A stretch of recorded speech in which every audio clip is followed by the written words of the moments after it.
চাওক যিসকলে জুবিনৰ গান এটা মনত পেলাই দিব ক'লে গান এটা গাব নোৱাৰে। জুবিনৰ কোনোদিনা ফাংচনতো অহা নাছিল। তেনেকুৱা এচাম মানুহক কংগ্ৰেছ অখিল গগৈয়ে সমাধিস্থললৈ লৈ আহে। তাৰ ফলত প্ৰকৃত অনুৰাগীসকলে তাত প্ৰৱেশ কৰাত কষ্ট পায়। আজি বিশেষকৈ মিয়া সমাজৰ এচাম মানুহে অযথা গধূলি তেওঁলোকে জুবিনৰ সমাধিত আহি জুবিনক কষ্ট দিয়া কামটো কৰি থাকে।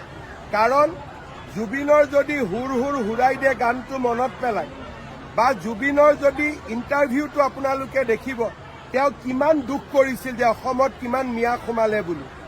আজি কংগ্ৰেছে জুবিনক ৰাজনৈতিক উদ্দেশ্যত ব্যৱহাৰ কৰিব খুজিছে।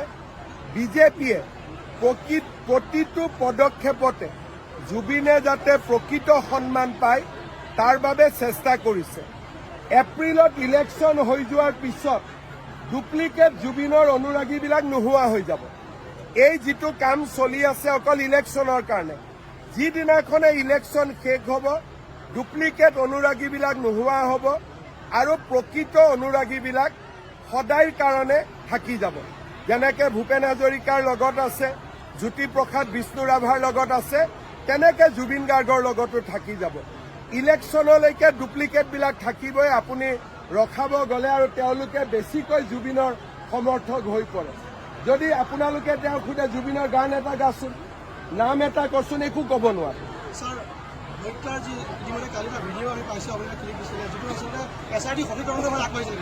SITয়ে বহুত ভাল পথত আগবাঢ়িছে। বহুত ভাল তথ্য, বিস্ফোৰক তথ্য আমাৰ হাতত পৰিছে। আৰু মই ভাবোঁ যে 10 ডিচেম্বৰৰ ভিতৰত 17 তাৰিখে লাষ্ট ডেট, তাৰ আগতে মই 10 বুলিয়ে মনত ভাবি থৈছোঁ। জুবিনৰ ঘটনাক সম্পূৰ্ণ ৰাইজৰ সন্মুখলৈ আমি আনিব পাৰিম। ক'ৰবাত অসমৰ ৰাইজ আচৰিতো হ'ব, অলপ দুখো পাব, কষ্টও পাব, লগতে খঙো উঠিব।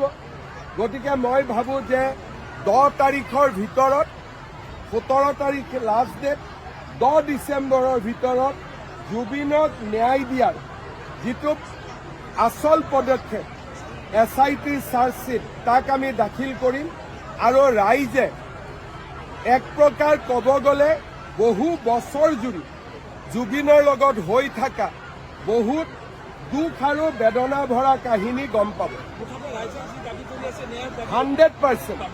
100%। হিমন্ত বিশ্ব শৰ্মাই যদি কিবা এটা কাম হাতত লয় তাক চেচ নোহোৱালৈকে মই নেৰো।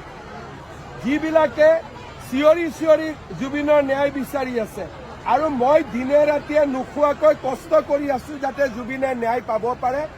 SITৰ মেম্বাৰবিলাকে কষ্ট কৰি আছে, পুলিচে কষ্ট কৰি আছে। কাৰণ আমি অসমীয়া মানুহবোৰ হ'লো জুবিনৰ প্ৰকৃত অনুৰাগী আৰু সেইকাৰণে জুবিনক ন্যায় দিয়াটো আমাৰ দায়িত্ব।